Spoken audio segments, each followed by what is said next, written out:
The gigantic Internet Iceberg, Tier 2, Addict. As you explore the internet further, you'll find topics that are common knowledge to anyone who actively takes part in internet culture, and of course, more than the typical normie. Now here's a quick look at the entirety of Tier 2, which is much larger than Tier 1, and as always, the Iceberg image and Google Doc version is linked in the description.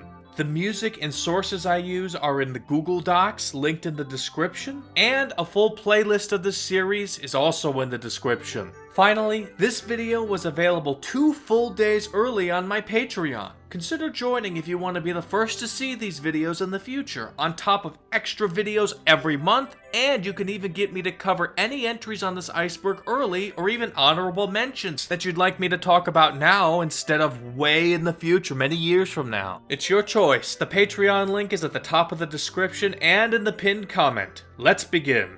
Editor Deep Dive Otaku here. I am now a YouTube partner. This only happened after I recorded and edited most of this, so I'm gonna insert this here. YouTube memberships are active now. Joining my YouTube membership will give you the exact same perks as Patreon. So whenever I mention Patreon in this video, just know that that also applies to YouTube members. And if you give a super thanks, I'll treat it like buying me a coffee, where it's just a tip jar. Your name will go on screen, but that's it. The perks will come from Patreon and YouTube membership. Now let's actually start this thing. I play Minecraft. Don't tell my parents, they think I have a job. I'm getting 4v1'd, and it's not enough. Nothing is enough to defeat Technoblade. And get out of here. What? No! Alexander, also known as Technoblade, was an American born in 1999. If you watched through my last video that was around 4.5 hours in length, first of all, thank you. Second, you may remember that Technoblade was a Tier 1 entry, but I said I wanted to skip his entry at that time since it was like 3 hours in and it would be more respectful to put him at the beginning of the next video. And, well, here we are now. But why would it be more respectful to talk about Technoblade now? Well, in a tragic set of circumstances, Technoblade passed away in June of 2022 from cancer at the age of 23. He was way too young. I imagine he was younger than much of my audience. I was not in his community myself, nor was I into Minecraft YouTube, but even I saw the impact his passing had on YouTube. His fan base was large, he basically had no controversies outside of some nothing burger ones that every YouTuber has, and he had a lot of friends who were also big creators, so his passing hit a lot of people, and it was one of the most impactful passings in YouTube's history. So I legitimately don't know the best way to represent his memory. I'm just gonna go with my gut here and just do it like I always have. But man, writing and recording this makes me feel sad every time I have to come back to this Word document. Sure, I may be a sentimental guy when it comes to death, but I can't even imagine what a fan of his would think when going through all this. Let's begin. The Technoblade YouTube channel was started in October 2013, with his content being Minecraft related. Now, the channel trailer of his I showed as the clip in the beginning was from 2017 when his voice deepened, but his early videos were made before that. Hey guys, I'd just like to preface this video with an explanation of what goes on because when I am concentrated, I don't talk at all. Despite his voice changing over time, his style of humor and general personality were basically already there, like in this 2014 video for example. To perform a left click, press the left click button. The left click button is often located on the left. Here is another diagram. The left click button is shaded in red. Red is like a fire truck. Congratulations! Somehow, against all odds, you mastered the art of ruining a staff member's day. Congratulations, sir. If I had to describe what he was like with my own words, he's a creator whose voice can go from calm, monotone, and deadpan to highly emotive and loud, and then immediately back to the deadpan. His style of humor feels like it would fit in with the cartoons, if that makes any sense. His videos, especially the edited scripted ones, have just that much charm to them. He also did some pretty silly things, like beating hardcore Minecraft with a steering wheel controller. Got it. Yeah. Nope, stand back. Nope, it teleported. All is lost. This is a PvP battle to decide it all. Oh! Or his long-running joke of doing an elbow reveal at a certain amount of subscribers, and then revealing his elbow at 1 million subscribers. Anyways, now that I've passed 1 million subscribers, it's time For years, I've covered my elbows every time I make a real-life video. For years, my fans have wondered how incredible my elbows must be for me to go to such effort to keep them out of the public's eyes. And now, it's time to find out. I think most YouTubers would be willing to do some kind of reveal for 1 million subscribers, like a face reveal. Heck, even I would be tempted to do something like that for 1 million subs, despite the lesson I learned from Dream's face reveal disaster.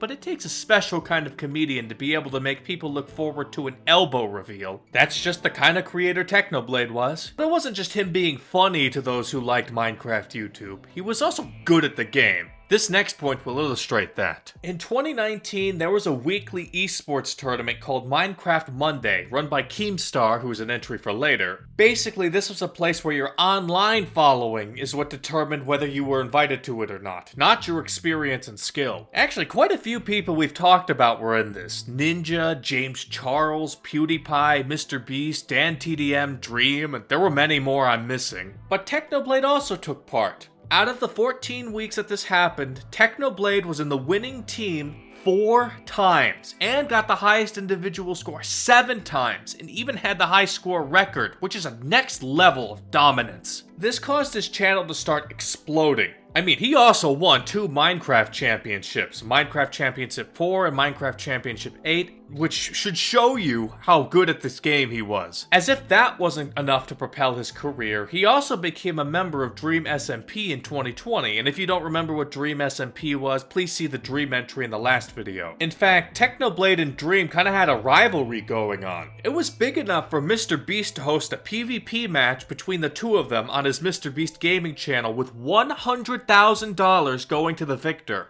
I have $100,000 in cash and the best Minecraft players in the entire world. Spoiler alert, Technoblade won, and man, you gotta see his reaction. Techno, congratulations, you just won $100,000.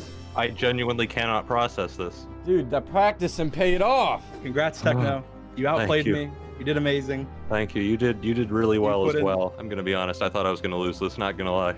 I don't know how someone could stay so calm, or at least portray that level of calm, after winning $100,000, but that's the kind of guy Technoblade was. Also, there are allegations that Dream cheated during this event that I'll link in the Google Doc if you are interested. But hey, if Dream did cheat, but Technoblade still won, that's kind of nuts, right? He was that good. And it seemed like his success would keep going. But in August 2021, in this video called Where I've Been, he says, The next day, August 2nd, I headed over to the doctor to see what was wrong, and they ran a couple of scans, and then they came back and they told me that the reason my arm hurts is because I have cancer. That's something you never want to hear, that's for sure. And if there's anything positive to come from all of this, though, he did use this occasion to raise over $300,000 for cancer research at the Sarcoma Foundation of America. For very obvious and understandable reasons, he slowed down his uploading schedule, releasing just 3 more videos. His final video was this one. All right, we're just gonna lie down. Lie down on the floor over here. All right. Good night, everyone. I'm gonna end the episode here. I hope you all enjoyed, and I'll see you guys next time. Bye.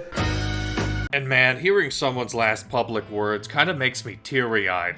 Why am I like this? I'd never watched him until now, so why am I starting to tear up? Let's just continue.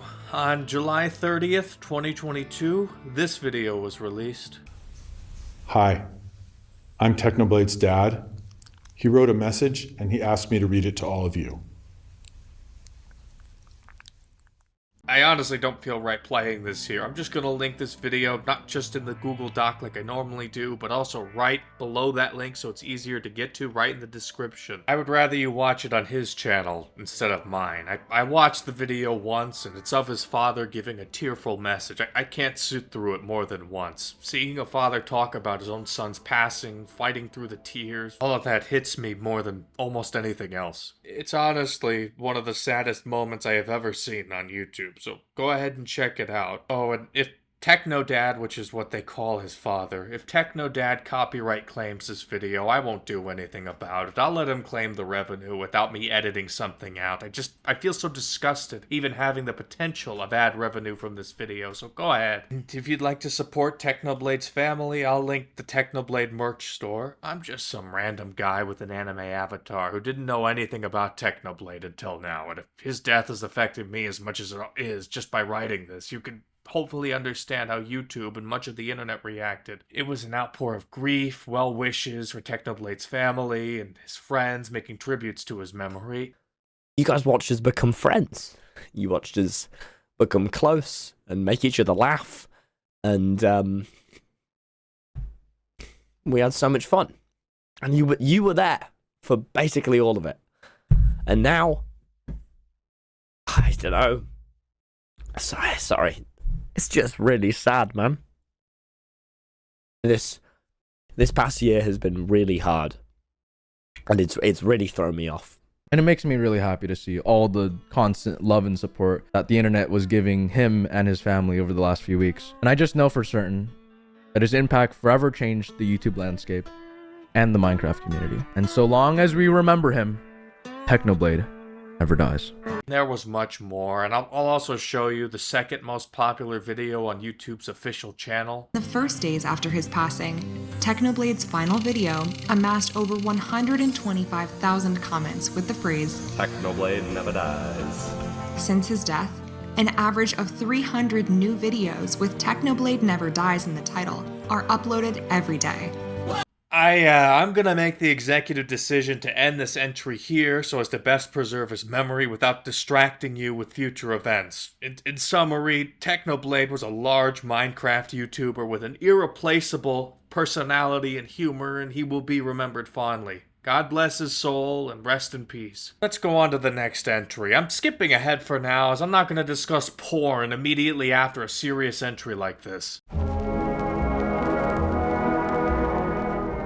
Everywhere at the End of Time was actually the first entry on this iceberg that I heard of first from Swegwin's coverage of the massive YouTube iceberg, which is kind of funny to me. Anyway, a man named James Leland Kirby is a British musician who goes by the professional name The Caretaker, and he created a very unique set of albums from 2016 to 2019. They were called Everywhere at the End of Time, Stage 1, Stage 2, Stage 3, all the way up to Stage 6 where it ended. These can be bought digitally on Bandcamp, as I'll show here, or on this place called Boomcat, both digitally and on CD, and heck, it even had vinyl release at one point. I'll link all of these in the Google Doc. It was also released individually stage by stage on YouTube on this channel VVM Test. And then the video most of you would know this for, at 39 million views, was released in 2019, which has all the stages put together in a 6.5-hour video. I'll link it in the Google Doc. Now, the way this series became represented was from an image used for stage 1, and it kind of became iconic, and heck, this image was used to represent tier 2 on this iceberg, as you can see here. So what the heck is all this about anyway? Well, to quote their own description, Everywhere at the End of Time was a series exploring dementia, its advancement, and its totality. And if you read the description, they go on to explain the thought behind each stage as one suffers more and more from dementia. Look, I'm going to be real with you, this is a really abstract kind of piece, and I'm not really the artsy-fartsy kind of guy. This isn't really my thing or my side of the internet. But for people it did resonate with, it seemed to hit them hard. It seemed to do well with younger audiences, especially ones who had a grandparent or someone else who had dementia. A lot of them find this to be a beautiful look into the terrifying condition that we may all suffer from one day. A lot of YouTubers talked about their experiences listening to it.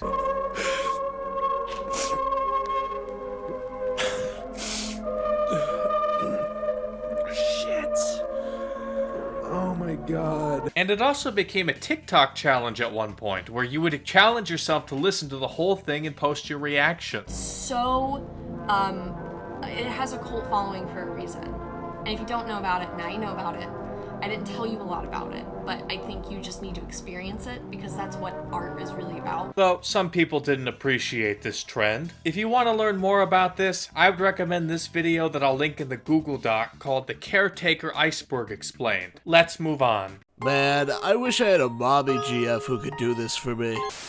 Elizabeth had disobeyed her father one too many times, and he was sick of it. After once again going to see Baby alone, he decided she'd be the perfect test subject for a new project. He forced his daughter into the machine. Yucky wucky comment. Someone... You know, I've actually talked about Rule 34 of the internet before, already on this iceberg. It began with this webcomic panel right here in August 2003, and it had that phrase, Rule 34, there is porn of it, no exceptions. A few years later, some Anons on 4chan came up with other joke rules of the internet, such as the follow-up to Rule 34, which is Rule 35, if no porn is found at the moment, it will be made. Rule 63 is also a similar one with, if it exists, there is a gender-bent version of it, but the rules in general are an entry for later, and so is Rule 63. So let's go back to Rule 34. Rule 34 is most definitely the most popular of these rules, and is also the most true. While you may describe the internet as a very angry place in the modern times, it's also been historically and currently very, very horny. Earlier in this iceberg, I remember mentioning that I remember someone saying the internet is for porn and cat pictures, and this really rings true. I've talked about internet pornography in general, but Rule 34 embodies one aspect of it, that without limitations on what you can and can't make public, people will make porn of everything and anything. If you've ever watched an anime or video game or a cartoon, there is most definitely porn of said characters in them. In Japan, there is a strong doujin culture that I already talked about in the fan labor entry, but essentially, even before the internet existed, it was completely normal in Japan for people to sell fan works of established characters. But that will literally tie into the next entry, so I'll leave it at this fact. Because of this, porn of said characters were very commonly sold in otaku circles for decades prior to the internet. So the internet just amplified this ability, as we'll discuss in the next entry. But in the West, these kinds of things were a bit less common, since selling porn books / comics of copyrighted characters was, and still is, kinda taboo, and definitely not found in common places. So when the internet came about, instead of selling books / comics of these copyrighted characters in a black market, they could just upload fan art of this online for free. Companies were slow to come onto the internet, and by that time, it was way too late to police all of this. Yeah, good luck taking all of this down, Disney. Anyway, artists would typically upload their art on their own site of choice, like Twitter, or some places that are targeted to specific audiences like DeviantArt for Westerners and Pixiv for the Japanese. The lewd artwork is either completely free, or those who want to make a living off of NSFW artwork will paywall some of the juicier bits onto places like Patreon for the West, or Pixiv Fanbox and Fantia for Japan. There is so much porn made about copyrighted characters that companies turn a blind eye over that tons of artists have made entire careers off of this model. However, paying for porn is not something everybody wants to do, and on top of that, some people would just like a way to organize these lewd fan arts instead of needing to follow a bunch of artists. The Japanese-centric ones were called burus, and they are an entry for later. But one set of sites that don't have a particular focus, though some claim they have a Western bias, are the Rule 34 sites. Yes, there are multiple sites named after Rule 34. These sites focus on images. The goal is to catalog each image by property, such as by a show or video game, and then by the characters in it, and then by the various things the character is wearing or not wearing, what they're doing, what they look like, etc. If you want a fun game to see how popular a character is compared to others on a site like this, there is a site called rule34.org where you have to guess which character has more art. It's kind of a fun game, and I'll link in the Google Doc. I've been playing this game in the background during this whole entry, and I actually learned of this site when Doki and Mint, which are the only VTubers I really care about in the English-speaking world outside of HoloLive, when they did a stream about how big their streak could be. Sadly, the various Rule 34 sites have been completely and utterly taken over by AI slop. They are basically unusable now. There are other sites with Rule 34 branding, like Rule34video.com, that focuses on videos and has seemingly banned AI videos. While animated videos do exist, they seem to focus on those 3D model kind of videos. I think you get the idea. If you've got artistic talent, the way to succeed on the internet is to draw 18+ art, because as I've shown, the internet can't get enough of it. But most people listening to this, I presume, wanted me to talk about the silly side of Rule 34 instead of just talking about actual porn in an informative way. So fine, here's some silly ones. Here is how Wikipedia showed their own mascot in their article for Rule 34. Do you remember that blocking of the Suez Canal? There was erotica made over it. And silly images like this have also been made all the time. Let's move on. This is so awkward, but I understand your hatred for the principal and her administrators. I've seen the way they treat you. Worse than a piece of dried up dog shit. Thanks. Most girls wouldn't be so understanding after they'd just been raped. That clip, assuming I don't have to cut it for copyright reasons later, was the bone I throw to those who wanted me to be like, whoa, how wacky! This hentai stuff from Japan is so crazy! Can you heckin' believe it, guys? Basically, for the ironic weebs in my audience, and this physically pained me to play since I never watch English dubs, but considering how part of the internet has only heard of hentai through these kinds of clips back in the day, I had to mention it, so there you go. Now as an otaku, I'll show you how I would actually cover an entry about hentai. Hentai is, similar to some of the stuff we talked about in the Rule 34 entry, simply drawn Japanese porn. There are three main kinds of hentai. The first kind that gets made the most frequently and the ones most commonly consumed are H-manga and H-doujinshi. The H stands for hentai, that's always going to be the case. And doujinshi was explained in the fanworks entry, but basically these are self-published print works. So H-doujinshi is hentai that is self-published print work.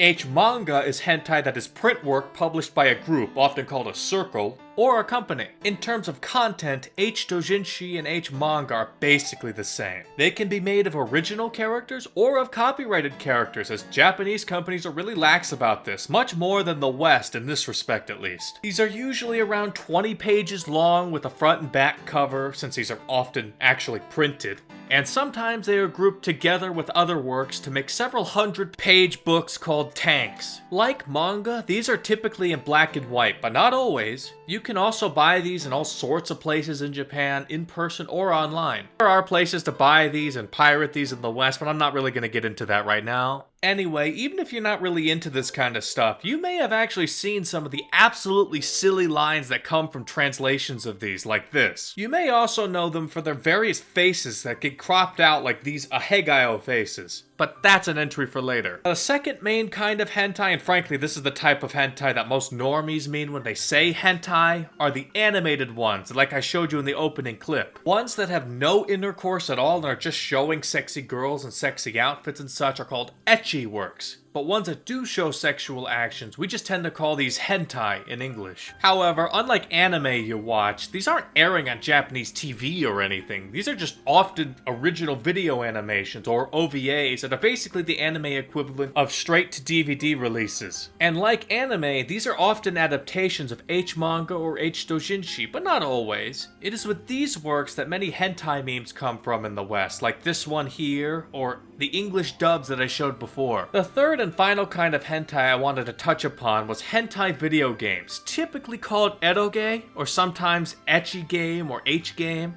There are two broad umbrellas of H games. So the first kind of H game comes from the kinds of games we in the West call visual novels. There's an entry about the main database in the West of cataloging visual novels, so I'll leave my explanations on what visual novels are for them. But just know that the West and Japan have a completely different understanding as to what these things we call visual novels actually are. Calling these things visual novels is a Western thing only, and the Japanese don't call these things visual novels, with only a couple exceptions. Visual novels with porn are called eroge in Japan. These hentai scenes in eroge are called H scenes. While many Japanese visual novels have H scenes, they're often not the focus of them. In fact, one of the many draws of visual novels are that this is practically the only medium of entertainment in the world where a serious and well-written story can incorporate porn without porn being the focus of the story. Instead of being the main thing you're there for, it's actually just like a cherry on top. Well, you've heard of the Fate series, right? Like Fate Grand Order and Fate Stay Night, right?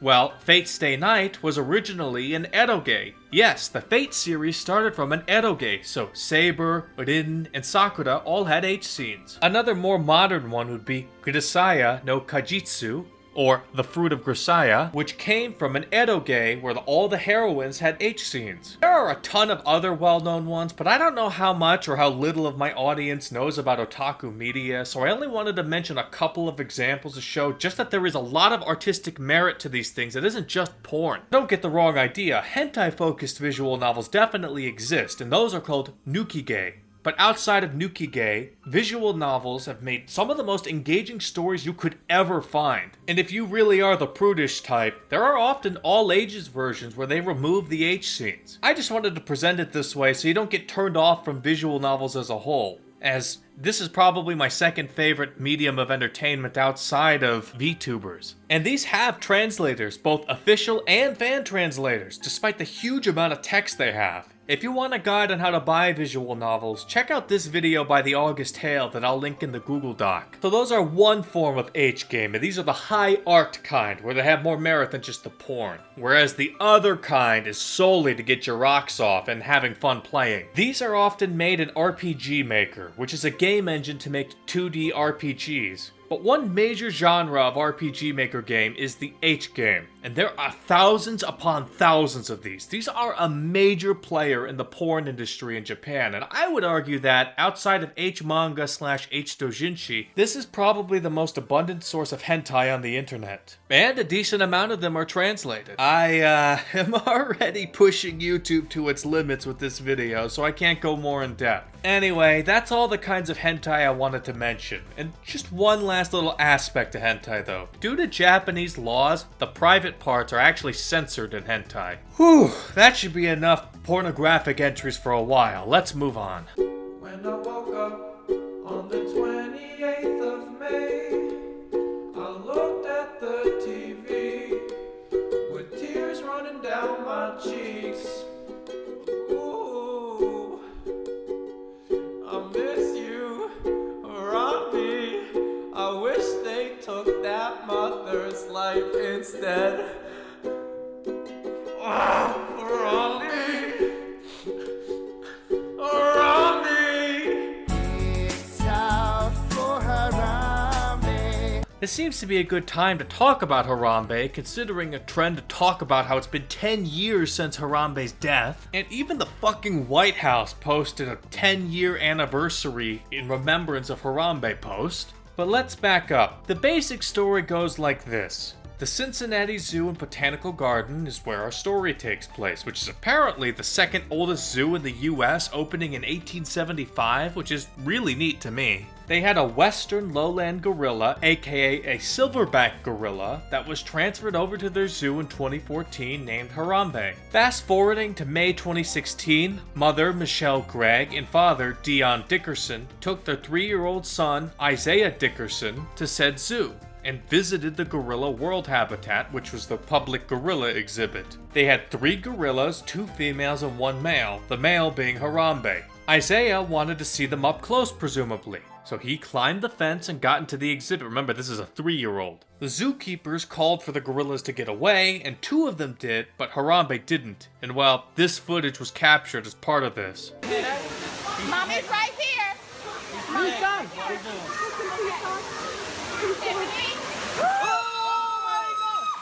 Oh my god! Isaiah?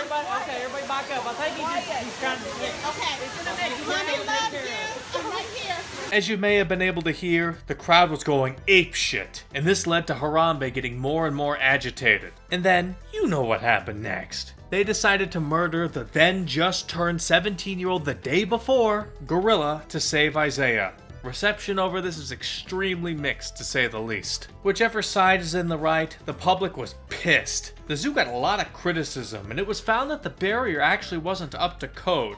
And they decided to make it 6 inches taller and add security cameras. But one of the main people they blamed for all of this was Isaiah's parents, especially with Michelle, blaming her for not keeping an eye on her 3-year-old while at a potentially dangerous exhibit. This led to a whole saga of the internet shitting on her after they found her Facebook account and her defending herself, and she actually deleted a lot of it. Though I will note that the parents were cleared of any legal charges. Oh, and don't worry, Isaiah ended up with just minor injuries, and considering he was 3 years old at the time in 2016, he's around 13 years old now, and would fit with late Zoomer / Gen Alpha that we talked about a few times here. Now, considering the backlash after the killing of Harambe, I hope people on the internet can be mature enough to not find / stalk / harass him, as he was literally a fucking toddler toddler at the time. I hope he doesn't get teased by his peers in school either. Anyway, this whole incident sparked a huge amount of memes on the internet. Some of the ones you may remember are all the tribute posts, like this one, or that one I started the entry with. There was the Dicks Out for Harambe meme started here, and also, which is another one I started out with. The zoo's Twitter account got hacked. It was made to look like this. And the zoo's reaction to the memes and such was less than stellar. And while there are a trillion other memes started because of Harambe, there are just two other notable ones I want to mention. There was a joke that Harambe's death caused a timeline shift and we're living in the bad timeline because Harambe got killed, and that the reality where Harambe was spared was the good timeline. The final one I'll mention here, though, is that there's allegedly some people who voted for Harambe in the 2016 US presidential election, as you can see here. And some would say over 10,000 people did this, but this is seemingly not true. Anyway, that's enough about Harambe for now. If you've been around on the internet the last decade, you've at least heard of Harambe, and hopefully I've demonstrated his impact. Let's move on. Internet Archive / the Wayback Machine. The Internet Archive is an American non-profit founded in 1996. The goal was to archive and preserve web pages for free. According to this article, this December 1996 page was the first page they archived. However, I can find an earlier one in March 1995, but whatever the case is, they archived web pages. In the very early days from 1996 to 2001, it was nothing like it is today. It was, according to this article, stored on a digital tape with scientists and researchers requesting access to use. But in October of 2001, the part of the Internet Archive you've most definitely experienced, and heck, I've used this one a lot in this series already, the Wayback Machine, was made. The Wayback Machine is an archive of web pages, similar to the Internet Archive of before, but instead of on tapes, it was actually just on the web itself. And on top of archiving various websites, it also allowed you to see what the website looked like at various different times in history. Ever wanted to see what YouTube looked like in 2006, 2010, and 2016? You can. With how often social media posts and YouTube videos get deleted these days, this has been an amazing tool to rediscover things. You simply go on the website web.archive.org and put the URL in to see various times it's been captured and when. And if you want to archive a web page yourself, you see how it's done right here. That's called indexing. But this isn't the only way. They have software that scans various websites / web pages at various frequencies, which is called crawling, to automatically save these snapshots. While this doesn't happen all the time, sometimes entire YouTube videos are archived this way, even if they've been privated or deleted, which has come in clutch in the past. And here's just a tip. Twitter is one of those bigger websites, and if you needed to look for something back when it was called twitter.com instead of x.com, if you don't find an archive for something, I would replace x.com with twitter.com. That might show some results, and if it's more modern, you want to replace twitter.com with x.com. Being cognizant of this is necessary when doing any real archive diving with Twitter. And keep in mind though, some websites / people don't like archives existing, and they can contact Internet Archive to take stuff down, and they often comply. Now, some people use the terms Internet Archive and the Wayback Machine interchangeably, but while that's generally fine, the Wayback Machine is this web page archiving bit. The Internet Archive includes the Wayback Machine, but also a lot of other things. There's a ton of other resources for archiving books, videos, music, video games, etc. And honestly, there's so much here that I could feasibly do a bullet point list of some just to keep this entry from being long. There's Open Library, which is their attempt to have a web page for every book ever published. There's the Live Music Archive, which has hundreds of thousands of concert recordings. There's the Great 78 Project that has digitized hundreds of thousands of unpublished audio recordings. There's Archive It, that lets companies and others archive their sites and data their own way for a subscription fee. And honestly, there's a ton more, like archives for museum pieces, microfilm, and even machinima has a whole subsection for being archived. All of this is to say is that the Internet Archive is the leading voice in digital preservation. And there are a lot of interesting things preserved here too. I'll link a couple videos to some of the more unusual things archived, like this video, Horrors on the Internet Archive, Archive by Farrell McGuire, and Anomalies Hidden in the Wayback Machine by Parallel Pipes, which came out literally while I was writing this entry, which is insane timing to me. Now, there have been some controversies over time, like the time that they were hacked in 2024 for weeks, which really sucked because I was actively using them for a personal project, and this really sucked. Or most infamously, they've drawn the ire of copyright law. And I'm gonna be honest here, I'm someone who doesn't believe in or agree with most of copyright law, and these various lawsuits right here are some of the best evidence I can use to it being harmful. Preservation of works takes a backseat to corporate greed, even if you can't access the material legally, and when it's been out for so long that it has no business still being in the hands of a money-grubbing corporation. This entry is getting a little long now, and these lawsuits can be a bit complicated, so I'll leave it at that for now. I'm probably going to talk about these on my Patreon in the coming months, so feel free to join if you're interested in being able to learn about the interesting topics I can't go into much detail here. And while I'm talking about such things, if you like the video, please make sure to like, comment, subscribe, and hit the bell icon to be alerted when future videos come out. Major shout out to my patrons and YouTube members. For Deepest Diver, we have CoinBoy86. Thank you very much. And for Surface Diver, we have المغرد الكويتي. And thanks again for everybody who joined my Patreon/YouTube membership. Let's move on.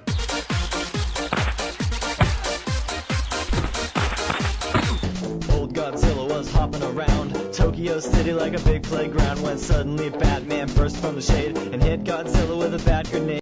Can I take off this suit? Yeah, whatever, but it's pretty fucking cool. Hello, Solid Snake. Oh my god, hotness, I want to bang you.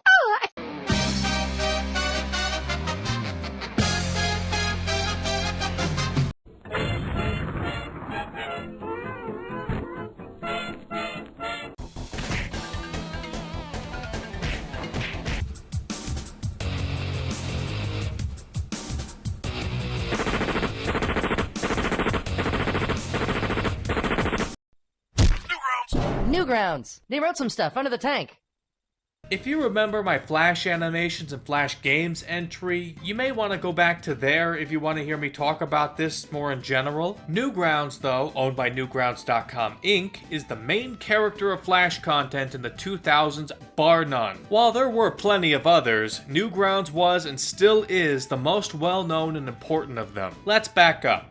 In 1991, Tom Fulp made a fan magazine called Newground, then the website called Newground Remix that was created in 1995, and on Newground Remix, Tom Fulp released a couple Flash games like Club of Seal, for example, and then in 1997, another site was made called Newground Atomics that existed alongside of Newground Remix, and on there he released more Flash games like Club of Seal 2. Finally, in 1999, the sites were merged into what we now know as Newgrounds. And with this site getting more and more popular and more people being able to upload their own Flash games and Flash animations, the site became a juggernaut. And you weren't allowed to just upload any garbage you wanted either, as they had a rating system where users judged each animation/game from 1 to 5 stars, and the average score determined if they got to stay or saved, or if they got deleted or blammed. Kinda like Out of a Tank, get it? I'll link the policy in the Google Doc. Because of its reputation and quality control, it developed the reputation of being where you can go to play fun, free games, and where you can get high quality animations that were fun/cool/edgy you just couldn't get anywhere else. If you weren't on early YouTube, you may not know this, but much of the animation content you saw on this platform at the time was actually just ripped straight from Newgrounds, or supposed to be a secondary place for the artists to upload their own animations. Indeed, if you watched an animation in the 2000s on YouTube, you were very likely looking at a Newgrounds re-upload. The Ultimate Showdown came from Newgrounds. Salad Fingers started on Newgrounds. Metal Gear Awesome? That was a Newgrounds animation. You get the picture. Speaking of this, going from Newgrounds animator to popular YouTuber was a shockingly common pipeline for the time. Ego Raptor, Oni NG, Psychic Pebbles, Alan Becker, etc. Heck, even if a creator never got big on Newgrounds, there are some who at least tried to start on there but moved to YouTube like JonTron. And as for the game side of things, they had a ton of fun games, but what they were most known for were the edgy games. I mentioned a few in my entry about Flash games like the Skull Kid where you're gutting people with a chainsaw and killing in gun shootouts, but there are many others. There was school shooting games like Pico School, there was Interactive Buddy, which was a torture simulator that also had skins of actual people like Bill Gates and politicians. There was Happy Wheels where your characters die in bloody dismembering ways, and even the Impossible Quiz had gore of Sonic. And these are all some of the most popular Newgrounds games. But if you're a late Zoomer or Gen Alpha, you may not remember this, but the internet was a very different place than the sanitized shit it all is now. You know that this was a hotbed of edge when there are multiple separate controversies over games where you do a little school shooting, like VTech Rampage and the slaying of Sandy Hook Elementary. Or how about the controversy around the game called Torture Game 2? Moving on from that kind of stuff, where is Newgrounds now, especially with Flash being shut down? Well, they use the Ruffle emulator these days, like many others do, that can play most Flash content with some exceptions, and I'll link a Newgrounds post talking about what kinds weren't. And despite the site's decline over the years, you remember my Friday Night Funkin' entry, don't you? In 2021, during COVID, a version of it was released exclusively on Newgrounds and blew the fuck up, giving Newgrounds a boost in popularity. Heck, it is the most popular game ever on the site. Seriously. Sadly, the animation side hasn't had anything like that where it was revitalized in the modern day. In any case, while this site may be way past its prime, don't count it out. It's not just a relic of a different time, it's also just chugging along, and if you want some nostalgia or to discover what you missed in the 2000s, I would try exploring it. You may find something you like. Let's move on. If you are in power, then know that this is true. I'm going through your PC and I'm going to leak you. Police and politicians, dudes sitting in the mall.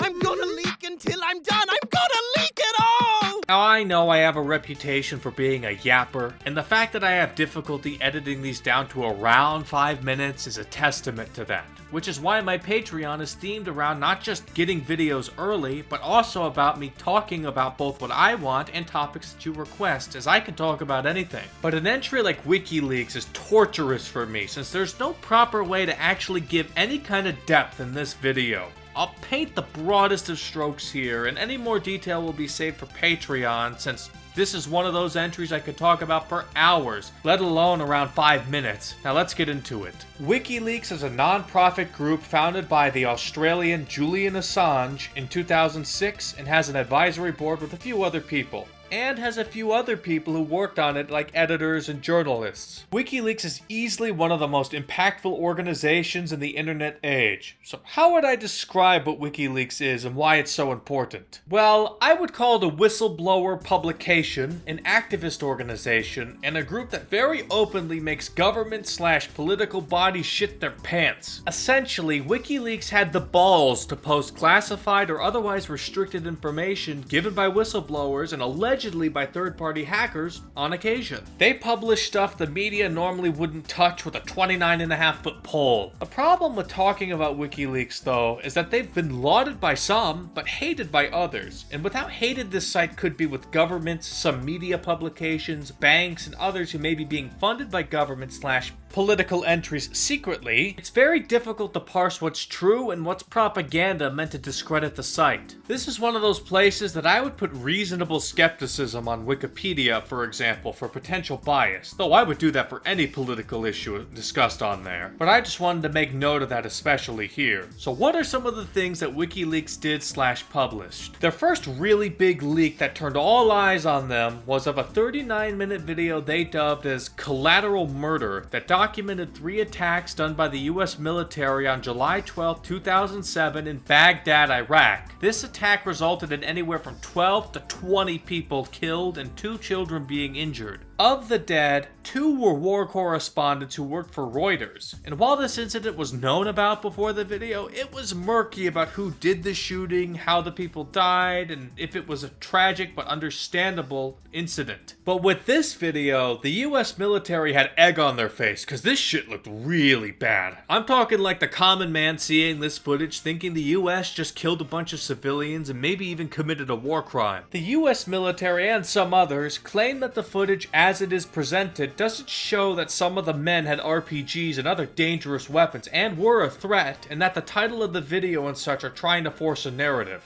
I'll leave that determination up to you. There were other Iraq war documents leaked, like Cablegate or the Iraq war logs, and the person who leaked this material to WikiLeaks was dishonorably discharged and given 35 years in prison, though the sentence was commuted in 2017. Another one you may have heard about are when WikiLeaks published the hack emails of Hillary Clinton's 2016 presidential campaign chairman, John Podesta. This led to some really serious things being brought to light, like Clinton's campaign manager being given debate questions in advance by former CNN contributor and then DNC chair Donna Brazile, or favoritism to her over Bernie Sanders by the former DNC chair Debbie Wasserman Schultz, though some not so serious things were also revealed here, like Podesta doing some name calling by saying, and I quote, "Can you believe that doofus Bernie attacked it?" In any case, regardless of political affiliation, this was a pretty embarrassing and well-known leak of the time. One more I'll mention. In 2014, Sony Pictures was hacked by a North Korean government-run hacker group called the Lazarus Group, which is an entry for later. But to make a long story short, Sony Pictures were releasing a satire movie called The Interview, clowning on North Korea, and the Lazarus Group didn't like that one bit, so Sony Pictures was hacked. Where WikiLeaks comes in is that in 2015, they published a metric fuckton of emails and documents of Sony's after the hack. There are a ton of interesting things in here, like someone calling Leonardo DiCaprio despicable for turning down a role, or Angelina Jolie being insulted by producers and executives. If curious, I'll link it here, and you can just search through the emails and documents by keywords or who sent it. I hope this small sample of things they published illustrates just how impactful this site was. Now, every fiber of my being wants to talk more, especially about everything that happened to Julian Assange, but I do have to cut it off here for pacing. Check out the Patreon if you want to hear me talk about Assange and the various other things related to this over the coming months. But for now, just know that he's been in loads of legal and diplomatic issues. Due to the various situations Assange was in, WikiLeaks' last publication was in 2021, and it seems very unlikely they'll ever come back in any meaningful capacity. They put Assange through the ringer, so I don't blame him for wanting to end it here.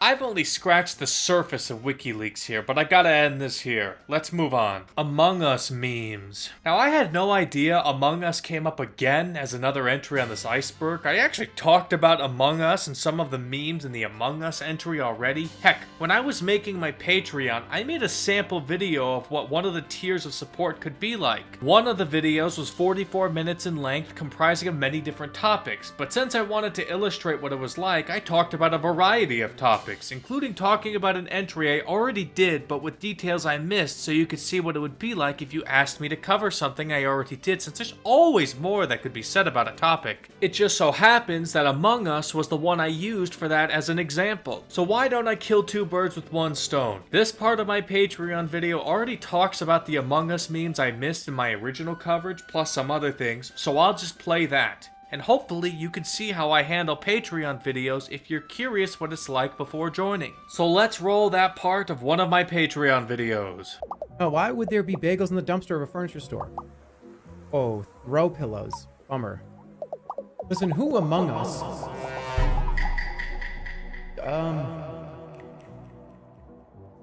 Now, Among Us was an entry I did in the very first video, and I'll even link it with a timestamp in the Patreon post if you want a refresher on what I said about Among Us. Now, with a game as popular as Among Us in its heyday was, there was a lot I left out from the entry. But I also just actually enjoy something that's incredibly mainstream for once, so why not talk about something more interesting that I imagine that my audience also really enjoyed, or at least some of them did. Let's first talk more about Among Us memes. Before I get into the ones I missed, I now have an excuse to post another one that I liked. Stop posting about San Andreas. I'm CJ Grosky. My friends on TikTok send me memes. On Discord, it's fucking popping. I was in a server. Yep. And all of the channels are just GTA stuff. I showed my Big Mac to my girlfriend. In the logo, I flipped it and I said, "Hey babe, I'll have 2 number 9s." Ding ding ding ding ding ding ding ding ding ding ding ding ding ding ding. I fucking looked at a train. I said, "Follow the damn train." I looked at my house. I take a big smoke and I go, "Oh, more like you picked the wrong house." And apparently the guy from the original video made a follow-up in 2022. Please keep posting about Among Us. I never get tired of seeing it. On Discord, it's memes. On TikTok, it's memes. I was in a server, right? And all the channels were just Among Us stuff. I showed my champion underwear to my girlfriend. The logo, I flipped it. I said, "Hey babe, when the underwear is sus." Got a good chuckle out of that one. Ding, ding, ding, ding, ding, ding, ding. Ding, ding, ding. I look at a fucking trash can. That's a bit sussy. I look at my penis. I think of the astronaut's helmet. And I go, penis. Peen sus. Now, as for memes I missed, there's a creator named Germa, who's somebody I'll be covering on the Iceberg, but he is directly related to Among Us, so I'll mention this part at least. He was the guy who I started this entry out with, but his face right here is one of the most popular Among Us memes. But where did this start? Well, first, this is an edited image. Germa obviously didn't make this face. Instead, it started when somebody put his face through FaceApp, which I'm shocked FaceApp is not an entry on this Iceberg. But basically, he uploaded an image and it can add certain facial expressions to them, like a smile. After doing this, they uploaded it to a Germa subreddit, with the title, "When Screaming and Farting 2 releases." And in the comments someone says, "When the imposter is sus," with this emoji here. Then someone made this edit to the original image and posted it on Germa's Discord. And then someone posted it in Germa's Twitch chat, which caused him to open it and leave it on the screen for a while. And thus, a meme was born, and Germa became frequently known as Sus Guy. One more meme before I talk about different Among Us things. There's a controversial webcomic artist named Stone Tossed, who was a later entry on the Iceberg, who had one of his comics here get edited into this. You could not escape this image or its edits back then. And unless you were a Stone Toss fan, you probably only know him for his controversies or the metric fuckton of Among Us edits to his works. Look, there's more meme stuff I could cover, but those were the big ones I missed. I do want to talk about a couple other Among Us things though. Everybody knows about the most popular map in Among Us, called the Skeld, but there's 4 other maps. Mira HQ and Paulus were both made in 2019, so I assume you know what these are, but in 2021, the Airship was made, which is a big reference to the Henry Stickmin series. When I played this game obsessively in 2025, this was most definitely the least played map. The sad truth is that this map is way too big for Among Us, and even if you played in expert lobbies, people just don't have enough experience with it to make any matches fun in it. Then in 2023, my favorite map was made, the Fungal. This is by far the most unique map, and is probably the one map you don't know about. To read the description, it's a large island with a sunny beach, mysterious jungle, and elevated highlands, which should show you how unique the scenery is, but there's so much more to it. The tasks you do are super unique, like building sandcastles, lifting weights, or getting samples for a lab. And this map has 2 really interesting mechanics. In the jungle area, there are these mushrooms that you can step on to put a cloud of smoke up, making you invisible. And second, there's a unique imposter sabotage called Mushroom Mix-Up.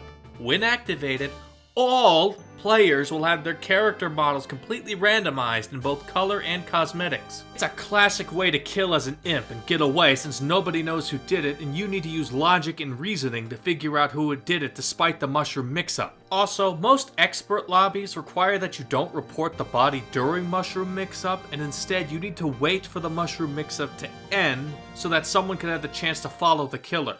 And finally, one last little tip. Among Us has a strict word filter. If somebody asks you where you were, a lot of people will say I was in jungle. However, the term engine is a slur that is filtered, and writing in jungle will make the message filtered. So you should say either I was in the jungle or I was at jungle. Don't say I was in jungle. Now here's another gameplay trick, but not really tied to any specific map. With how many cosmetics mask your bean's color, you really need to go into the settings and turn colorblind mode on. What this does is put in text what color somebody is. If you don't have this setting on, you're not playing the game correctly. In the original entry, I mentioned the Hololive Cosmic Cube, but there are some other cool ones like the Stardew Valley one, the Indie Cosmic Cube, and the Yakuza Cosmic Cube. There were also multiple Ace Attorney collabs. One last thing I'll mention is a spin-off game that you may have seen some footage of called Among Us 3D, or it used to be called Among Us VR, and is available on Steam, the PlayStation Store, among others, and is compatible with VR headsets. So you can play Among Us in 3D VR if you want. Even Germa played this.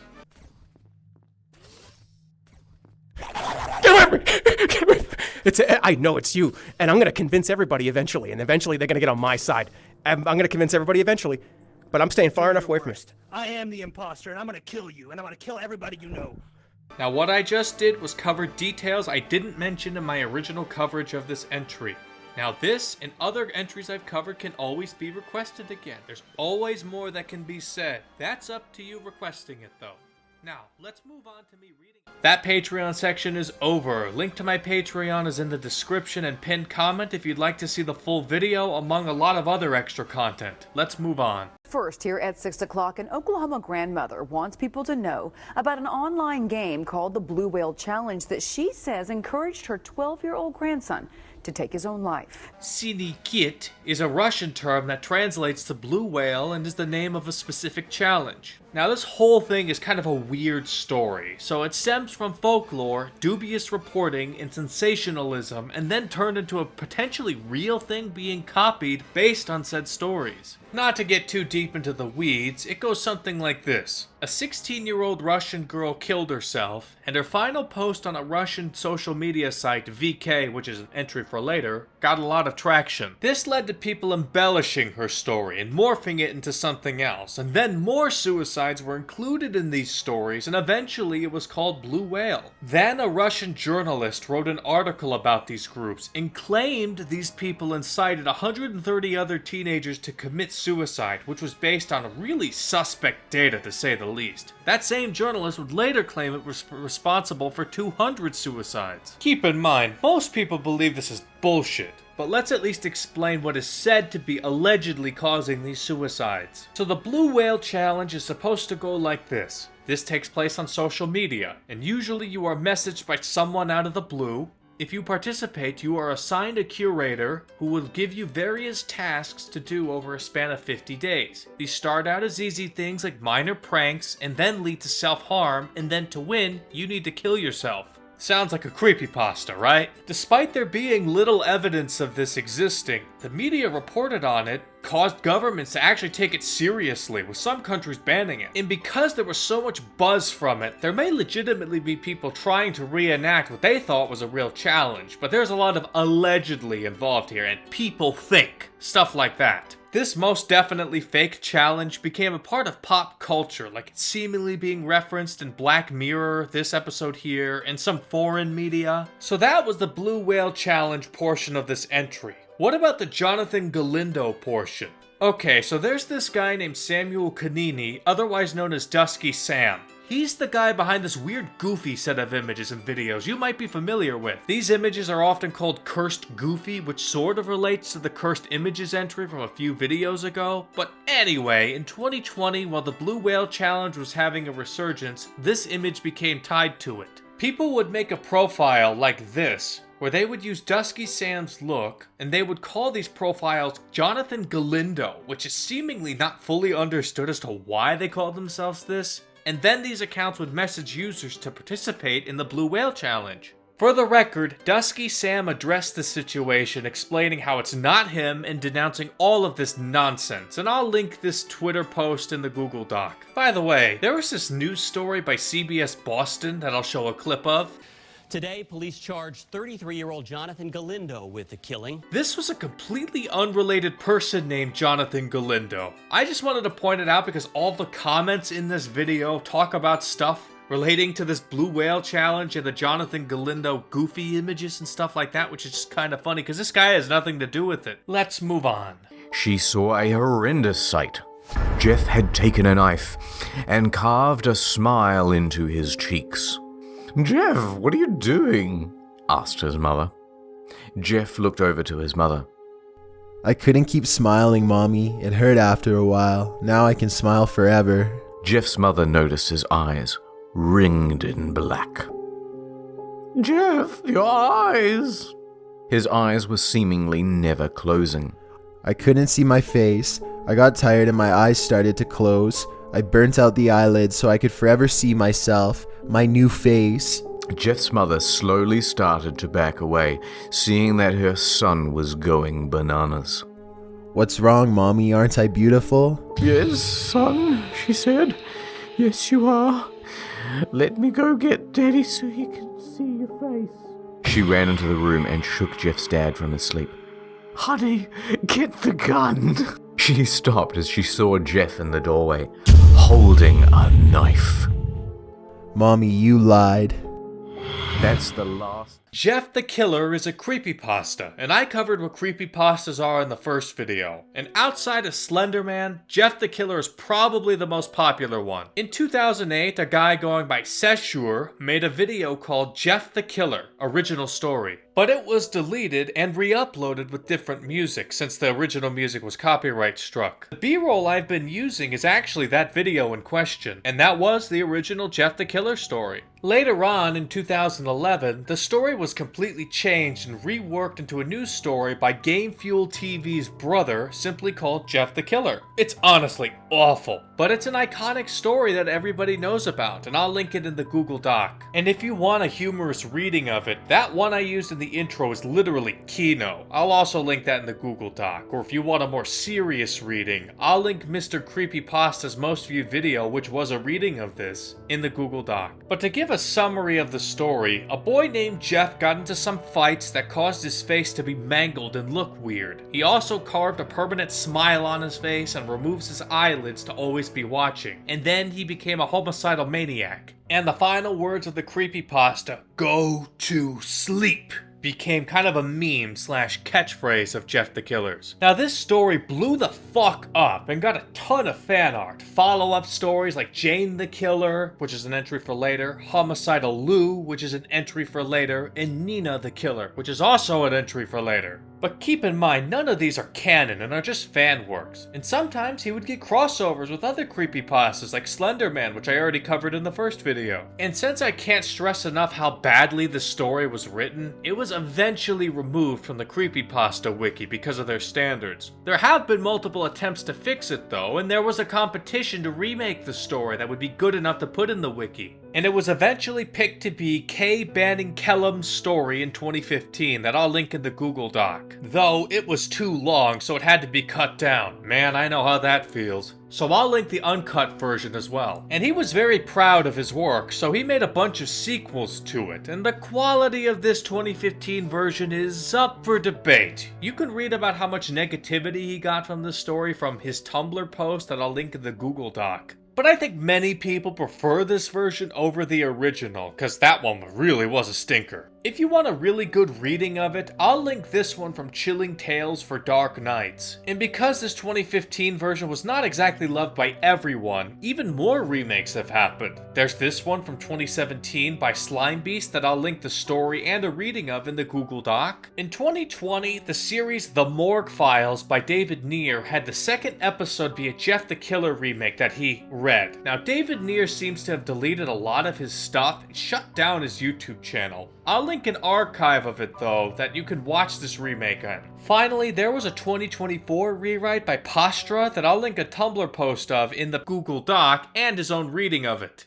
Whew, that should be all the major versions of Jeff the Killer. It is safe to say Jeff the Killer has evolved a lot, though the original 2011 creepypasta is still the most popular and well known. There's one other thing about Jeff the Killer that I'm sure someone is dying for me to mention. The iconic image that's attached to it all the way back from the 2008 video. Where the fuck did this image come from, you may ask? However, that's actually an entry all the way in Tier 4. So I'll cover it then, and no extremely popular creepypasta would be complete without some crime like killing. Yeah, Jeff the Killer had a murder inspired by the story, but that's an entry all the way in Tier 16. If you'd like me to cover it now instead of many years away, consider joining my Patreon where you could tell me to cover it early. Let's move on.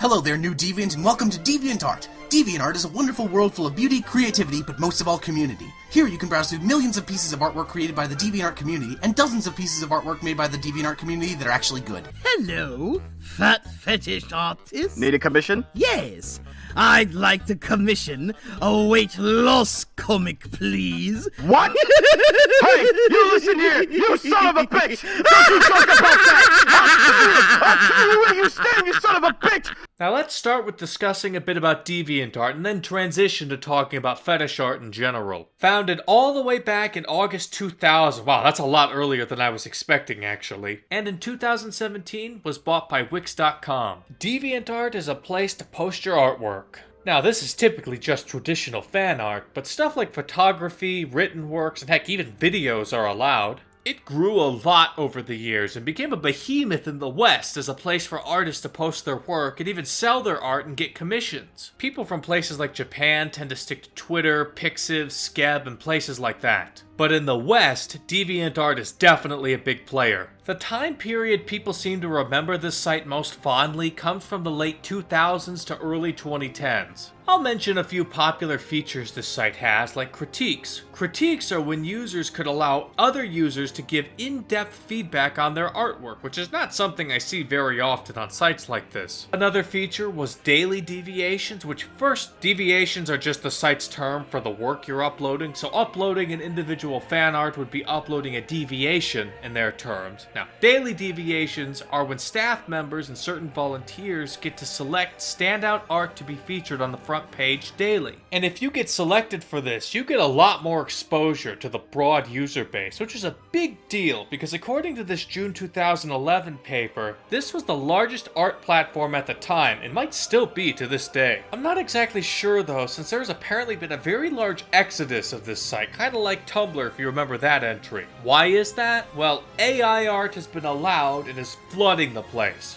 But still, this place was a juggernaut of the day, so its decline is definitely notable. Considering that we have a combined entry of DeviantArt / Fetish Art, I think you can see what DeviantArt is known for though.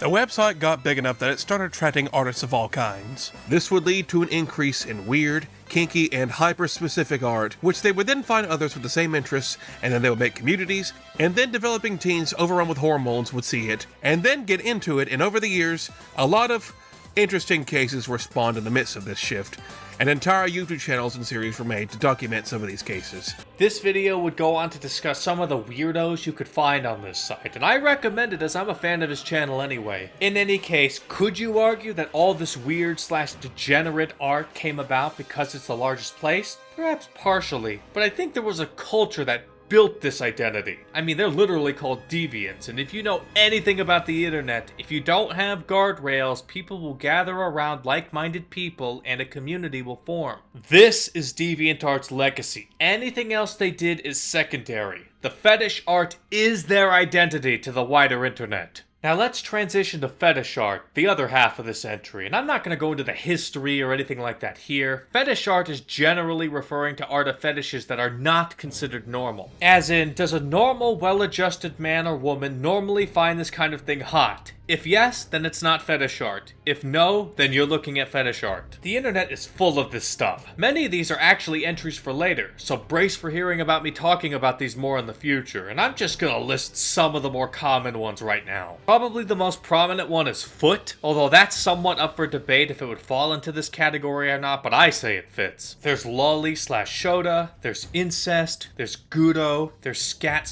/ piss, there's vor, there's fat / belly / inflation, there's furry/ponies, there's diaper, there's age play, there's giantess, and there's also obscure ones like eyeball or smoking. If I Control F on the Google Doc version of this iceberg, the word fetish appears 36 times. If that doesn't tell you how horny the internet is, I don't know what does. And it isn't just artwork either. If you remember the hentai entry, animated works and games can also have these kinds of things. Anyway, if you want some easy fetish art to dunk on the fetishes that you probably don't have, I'll mention a couple from DeviantArt. How about the guy, Murlogic1, who commissions thousands upon thousands of dollars of artwork to show women buying Wonder Bread from the store? This is most definitely this guy's kink, and it's a bizarre rabbit hole, but this guy's an entry for later. Or how about Crystal's 1986, who drew characters in the ICU and himself getting injections and fed by characters in the ICU, but he's an entry for later too. Anyway, let's move on. I'm going to explore the infamous Olive Garden iceberg. Starting at the top, we have the least disturbing info, mostly stories about people who threw up in, you guessed it, an Olive Garden. Iceberg charts and YouTube videos covering those charts have been around for like 15 years at this point, and it exploded into popularity with this Mario one in particular, and videos like this disturbing movie Iceberg one by Wendigoon popping off at around 2020 kept the popularity going. As you hopefully know, one creator, Potted Plant, decided to make really fucking big ones like the massive YouTube iceberg that was subsequently covered in its entirety by Swegwin, which took years. And well, this one you're watching has about 4 to 5 times the entries of that one and is perhaps the largest iceberg on the internet. And you're watching somebody cover it right now, and if I get through all of it, all the way down, this might be the longest series ever on YouTube. So I hope you can join me along the way. Now, I was getting ready to talk about how this subculture had died down in popularity and the audience has shrunk, but apparently this is not the case.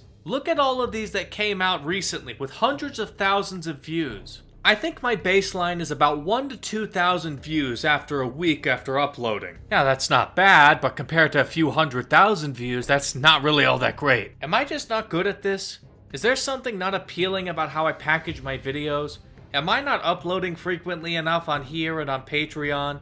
Is it my voice? Is it my way of speaking? Could it be the fact that this is a very, very large iceberg? My most direct comparison could be with Swegwin. He never got to the massive heights that some of these screenshots got to, but he got to a respectable range with his lowest amount of views being 50k and his highest amount being 150k, so that's still pretty good. I am aware though that it took a long while before his series got popular, so I'm gonna hold out hope that it'll just take time for me as well. On the flip side though, I am grateful for what I have. When I was actually making my first episode, I legitimately figured I'd only get 20 to 50 views max. And when I posted it, that's what I ended up getting, so I was excited that people were looking at it, and then I went to bed. And when I woke up, it suddenly had over 1,000 views and climbing. It felt like a miracle. Sure, it wasn't a raging success like some people's, but again, it was like 100 times more popular than I was expecting, and it was still growing. It's still my most popular video, that first episode. Heck, it's the only video of mine to beat out the shitty meme video I made 8 years ago. And now I've sort of gotten settled with like 2k views per video in the week of upload, and while that is really good for a practically new YouTube channel, and yes, I consider this practically a new YouTube channel since I last uploaded 8 years ago. Nonetheless though, I can't help but notice it feels like I'm stagnating. The only reason I'm so concerned is that my first 2 videos in this series are honestly kind of bad. And despite how popular the first video is compared to what came after, I wonder if the suckiness of it is making people not want to subscribe and continue with the series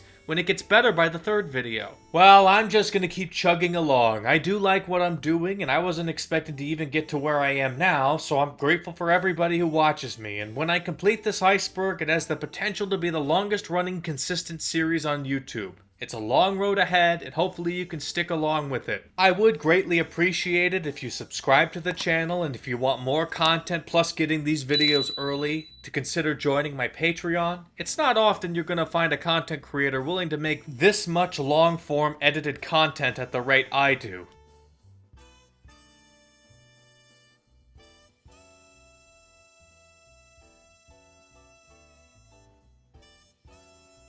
So the support would be greatly appreciated. Now let's move on.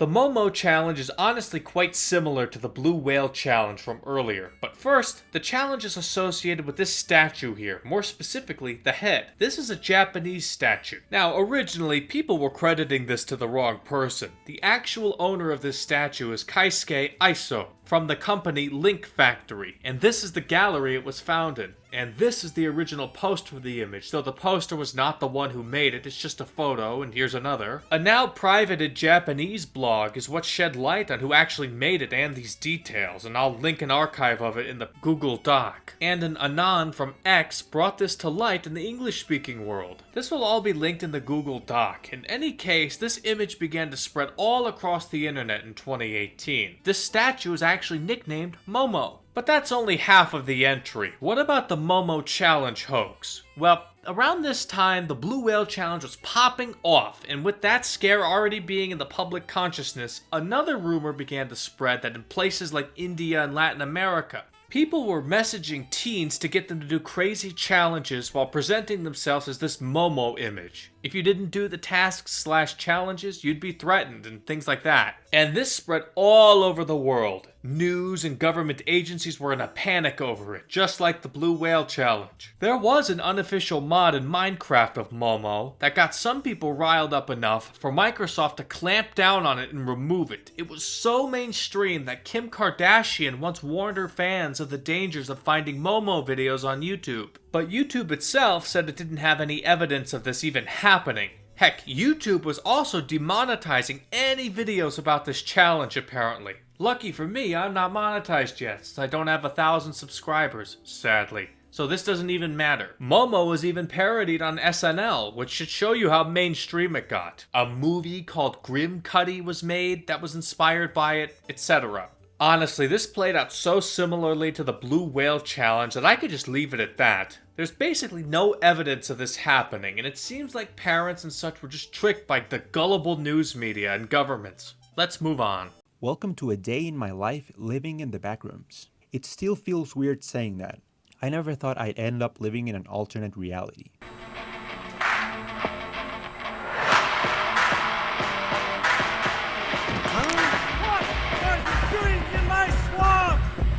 Remember when I said in the last video that it was superb timing that I could see the Amazing Digital Circus movie while I'm writing about that entry, and how it's not very often that I'll get to do something like that? Well, here's another case. I mean, technically I watched the movie while writing the last video, but still. What is with the timing of these entries, huh? But let's back this up. What are the Backrooms? Well, first, there was this image that started it all. The common story goes that an Anon posted the image first in April 2018 on X in a cursed images thread. Which, hey, you may remember that term from the cursed images entry, but this is both not where the image comes from and not even the first time it was posted on 4chan. But I want to leave it at that since the search for this image is an entry in tier 6. So I'll save it for then unless you want me to cover it earlier on Patreon. Linked in the pinned comment. So we have this image. This image was used to start a later X thread in May 2019 with the OP post titled Unsettling Images and with the body stating, post disquieting images that just feel off. I've been in threads like this many times over the years, long before this backroom stuff. Anyway, the thread went how you expected, Anons posting images like this,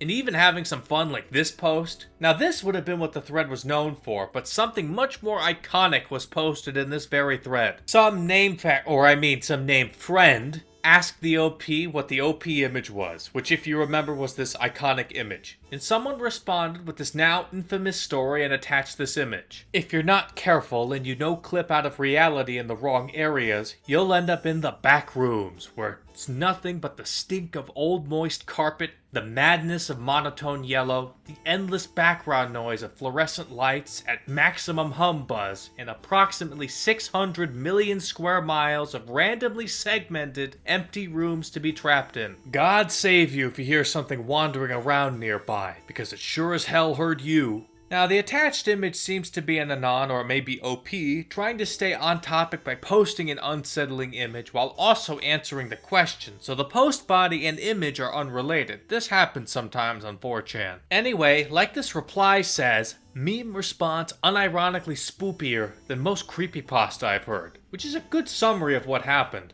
One thing I don't ever see mentioned is how this post was made in 32 minutes after the original question. In other words, one of the most iconic stories in all of internet culture was thought of and written in half an hour. So if you're a writer agonizing over a good horror story, spending hours upon hours coming up with, drafting, and writing whatever your story is, just know that you can be beaten by an Anon who had a creative idea he came up with in half an hour. To say this story exploded onto the scene would be an understatement. Late Zoomers and Gen Alpha really seemed to latch onto this story specifically. It wasn't just people gushing over the story either, it became sort of a mini-universe of stories. The idea of the Backrooms led to people wanting to come up with their own take on what can happen in there, or more areas of the Backrooms, sometimes called levels. And coming up with all sorts of scary creatures inside of the Backrooms also fit the culture of horror media at the time. You know, all those games about running and hiding from monsters, and the Backrooms makes a good environment for this. Considering how this sort of became a everybody makes their own canon, it kind of became a well of weird OCs. This also drew in the wiki OC autism, as you can see with just how many wikis and pages on these wikis there are made. Further, there's a bit of debate over what is proper in this space. Do you invent more things, or do you stick around to the original lore and the imagery? But that's kind of like the slow versus fast zombies debate, which is a whole well of autism. Though, I pick slow zombies, by the way.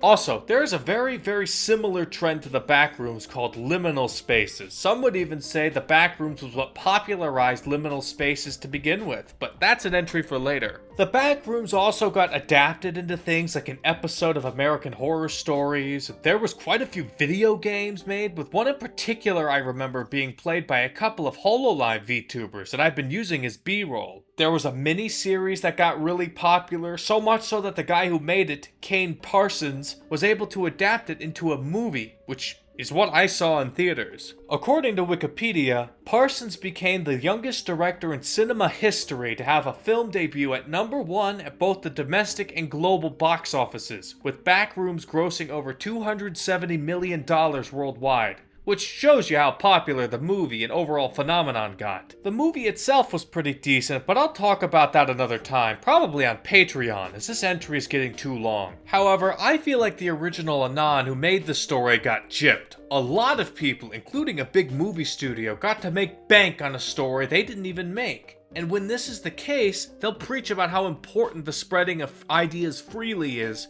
but then will clamp on you hard if you ever use their copyrighted material. It's very hypocritical. Though, we can never really know who made this story anyway, sadly. In summary, The Backrooms was a creative story that was come up with on the fly that piqued the interest of a lot of people. Let's move on. Good morning, Killarney. I'm Leron with your morning announcements. Members of the track and...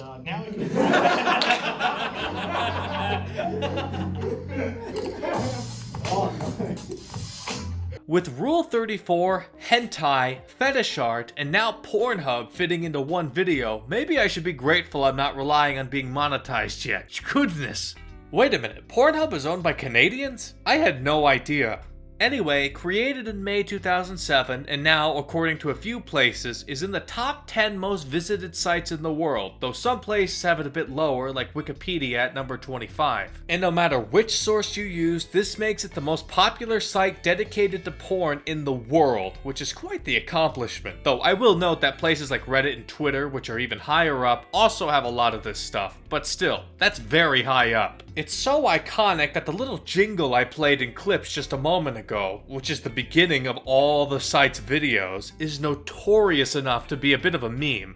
Anyway, the site focuses on real-life videos, unlike all the art we've talked about, and doesn't work like OnlyFans, and instead is just a free place to view. I mean, technically, other things like hentai and such can appear here, but it's not really the focus. While there is a lot I could say, there are really only two things I wanted to talk about with this site. Number one, the comment section of the videos can be some of the most funny or sometimes even the most thought-provoking places on the internet, as long as you can get past all the typical horny comments. I've always wondered why this is. Post-nut clarity, maybe? I'll show some more on screen. And number 2, there was a major event that honestly should qualify as the internet's version of the burning of Alexandria. Yeah, it's that major. Yeah, I know technically the burning of the Library of Alexandria is not exactly a true story, but still, it should illustrate how big of a loss the internet had here. In 2020, due to a news story causing MasterCard and Visa to put pressure on PornHub decided to remove all videos from unverified accounts.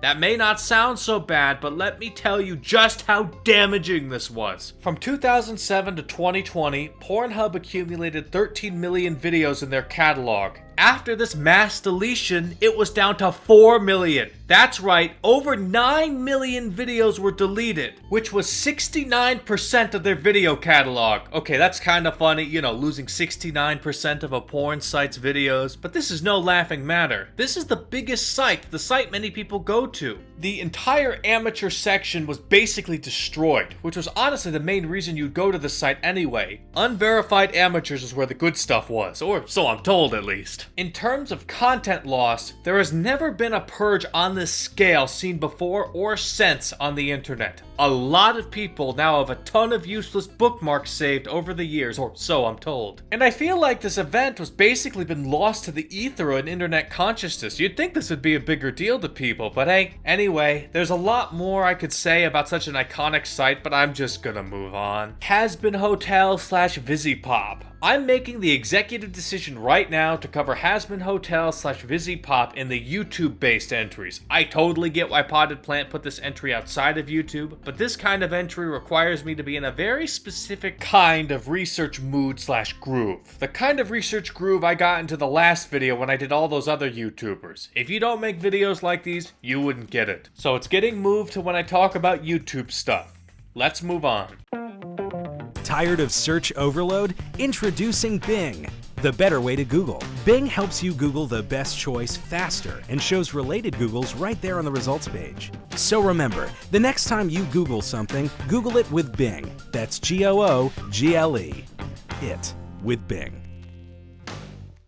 Microsoft Bing, or just Bing, is a search engine that is in a distant second place to Google at 5% compared to Google's 90%.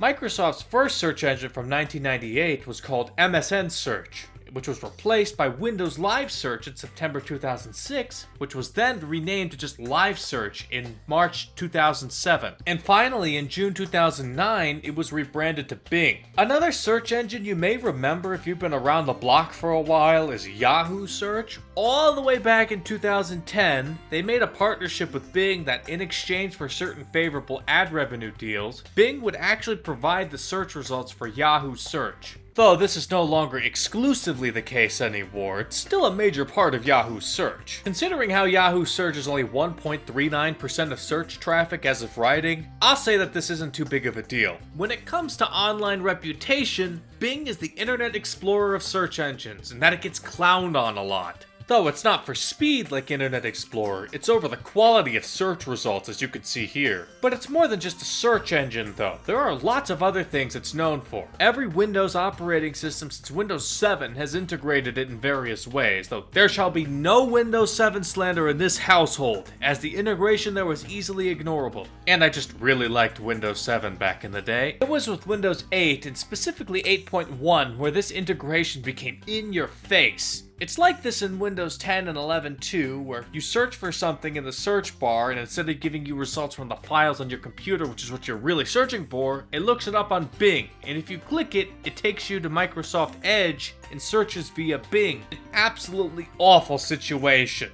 Their internal search was better in Windows XP and 7 than it is now, though my timing is also impeccable again because as of writing this, Microsoft announced that they'll implement a toggle to turn off Bing search in Windows 11 to those now outside of the EU, since those in the EU already had this ability with their tighter regulations. One other thing I'll mention about Bing, it's been getting integration with AI since 2023, and it was originally called New Bing, which had an AI chatbot feature called Bing Chat based on ChatGPT. Remember the ChatGPT/OpenAI entry? Microsoft owns a quarter of OpenAI PBC, so it makes sense why they're using ChatGPT. And it even incorporated DALL-E, another OpenAI product. Bing Chat was then renamed Microsoft Copilot, and that name is probably ringing some bells to you. That should be enough about Bing. Let's move on. Wow, Agario! I've heard so much about this game. I sure can't wait to. Ah! Much eat. Such hungry. Much eat. Such hungry. Okay, rude.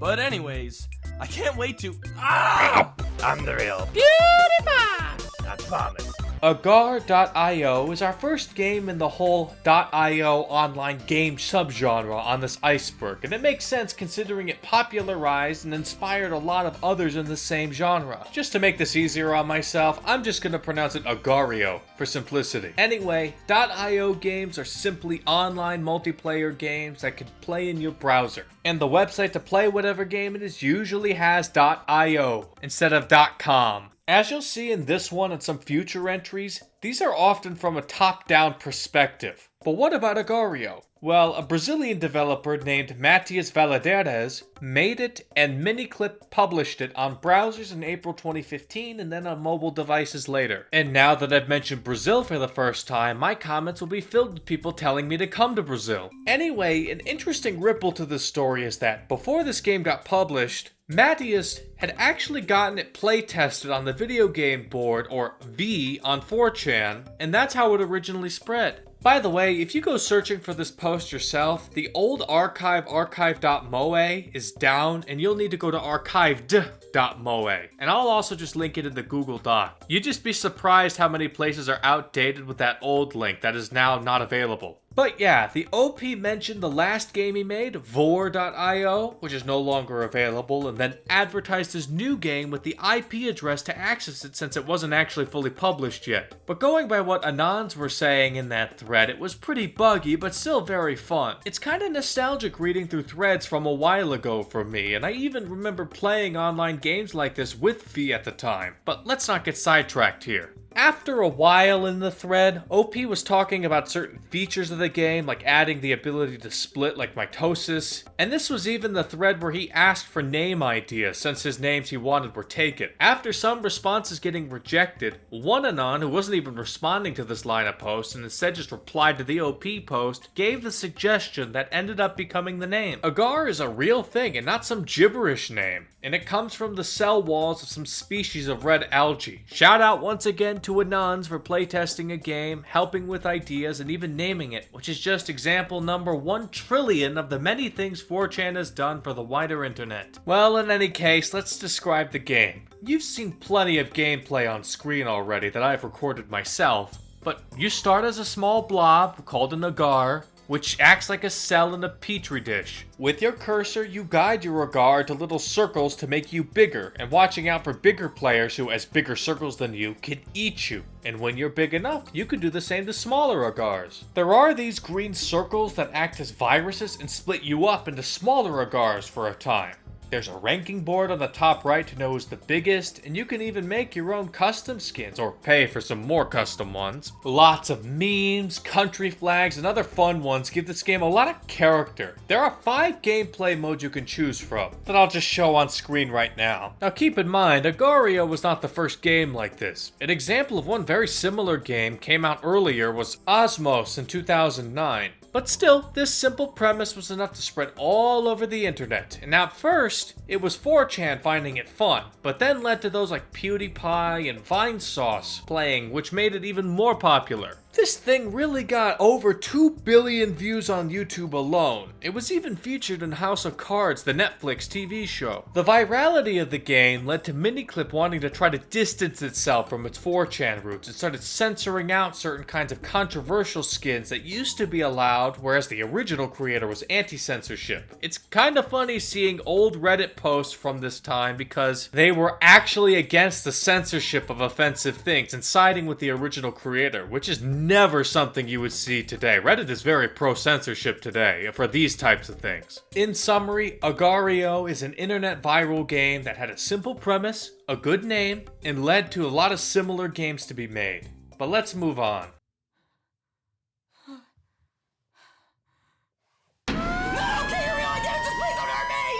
Alright, that's enough. I think we got him. Huh? Did you see the look on his face? What? Sonny, I'd like you to meet my little friend, Siren Head. Hey man, nice to meet you. You guys pranked me? You bet we did. What? But how? We met at chess club a few weeks ago. He's very good at it. Oh, stop, Gramps. You're gonna make my sirens go off. Trevor Henderson is a Canadian writer and illustrator born in April 1986. He'd been interested in horror for a long while back. In this interview, he claims to have been in the exact Something Awful forum thread in which Slender Man was made. And his early horror art looked like this back in 2012, but his art style looked a bit different over the years though, and if you know his current art style, you know it looks more like this now. According to that same interview, he was making 3 or 4 of these a day back in 2018 for a time, and by 2020 he became a full-time freelancer for this kind of art. He has a really popular Instagram page where he puts these on top of a portfolio website that he also owns. Now his artwork also isn't only drawn, it can also feature drawings in real places. Some of his works ended up getting really popular, his most popular being Siren Head, made in August 2018, which I'll talk about in just a moment, and there's another one that got popular in that same month called Long Horse. To quote one of the descriptions Trevor gave early on to what Long Horse is, every night it curved into his dreams, folding into view from impossible corners, one gaping socket always on him as it silently glided. He thought putting some distance between the thing he'd found in the attic and himself might help, but no. It met him on the road. One other popular creation of his I'll mention is Cartoon Cat, which was also made in August 2018. So I think what happened is that Siren Head blew the fuck up, as we'll see, which caused Long Horse and Cartoon Cat, among a few others made around that same time, blow up too. I'll mention a couple other things Trevor has done as well. Since 2022, he's had a podcast about his creations called Mayfair Watcher Society, which is still ongoing actually, that I'll link in the Google Doc. And in 2023, he began a young adult horror book series called Scare Waves, which has both written and directed by Trevor, though he has written other books as well that I'll link in the Google Doc. And now let's pivot to his most popular work, Siren Head, which is the other half of this entry. To quote from that earlier interview, I'm really into the idea of number stations, and I thought it would be really neat to do a cryptid or humanoid monster who was the embodiment of number stations. So I drew a big emaciated figure with sirens for a head and posted it on Twitter. Now Trevor's the kind of guy who shut down his Twitter and moved to Blue Sky, which is an entry for later. But there are archives of his old tweets, and the archive of the original image and story of Siren Heads is linked in the Google Doc. I'll read it for you. She was on vacation with her husband and they were scoping out graveyards on the way, as you do, when she saw it. Rising out of the old cemetery, big as an old macabre telephone pole. Was this some kind of bizarre art piece the authorities hadn't gotten wise to yet? Even as she stepped out of the car, the megaphones on its head screeched to life. 9, 18, 1, child, 17, remove, vial. A buzzing, double voice screamed random words at her. At this point, it jerked into motion, striding down the hill towards her. And that's where the story ends. A pretty effective short horror story. This reminds me of the Backrooms from earlier. Someone makes an engaging short story of only a few sentences, and it blows the fuck up by tapping into the imagination of everybody who wants to expand the lore. It hit that kind of audience that the Backrooms did. On top of this, mock emergency alert system stories, which is an entry for later, were getting popular, and so were number stations, some of which are talked about in later entries. So Siren Head was able to tap into this. On Halloween 2018, an indie game adaptation was made called Siren Head that was played by big Let's Players like Jacksepticeye and Markiplier. And that wasn't the only one either. But in April 2020, Siren Head hit new levels of popularity when a TikTok video went uber viral.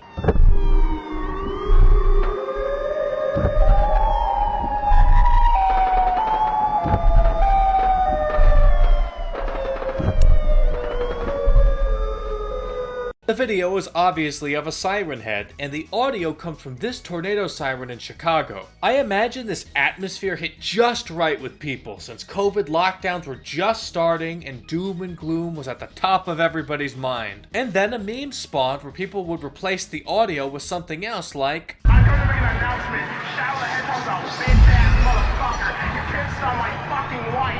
That's right. He took his headphones from me, fully dick out, and he pissed on my fucking wife, and he said his... Or sometimes they'd have him dance.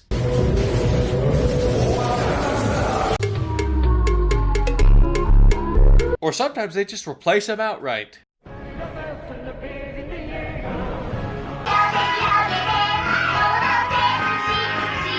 Having been so popular, it's been in a lot of places like the PBS show Monstrum, and the very famous and acclaimed horror mangaka Junji Ito says he liked it and compared it to one of his own stories, The Village of Sirens. I bet you we'll be talking about Junji Ito again one day. Anyway, I think you get the picture. In summary, Trevor Henderson is a prolific guy in making internet horror media, especially drawings, and Siren Head is his most popular one that struck a chord with people. Let's move on. SCP-3794 is a sledgehammer that converts living tissue to pico de gallo salsa when swung with sufficient force. The SCP was used on test subject's skull, resulting in conversion of entire brain and majority of the skull to salsa. Despite this, the subject continued to move frantically before crudely writing help using the spilled salsa. Consumption of the salsa resulted in the death of the subject within 30 minutes. Testing halted. While this video had a mix of entries like all the past videos as well, I would say that the two largest categories of entries have been for porn and horror. Porn had 4 entries so far in this video, and for horror, this is the 4th one as well. We've already had Jeff the Killer, the Backrooms, Siren Head / Trevor Henderson, and now the SCP Foundation. The Special Containment Procedures Foundation, shortened to SCP Foundation, is like the creepypasta entry from the first video, an entire subgenre of internet horror stories.